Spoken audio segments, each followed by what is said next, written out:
শ্মশানালয়ে বাসিনী। কালী শ্মশানে বাস করে। তাই মা কালীর কৃপা প্রাপ্তি করতে হলে আমাদের শ্মশানে গিয়েই সাধনা করতে হবে।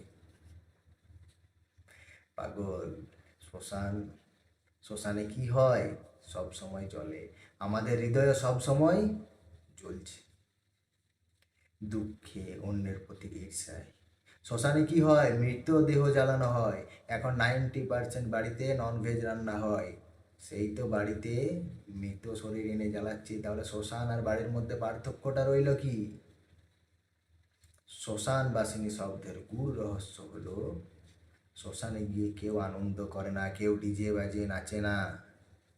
আবার কোনো একটা ব্যক্তি মারা গেলে বাড়িতে কান্নাকাটি করে লোকজনেরা, তারপর কিছু লোকজন সেই মৃতদেহটাকে শ্মশানে এনে জ্বালিয়ে দেয়।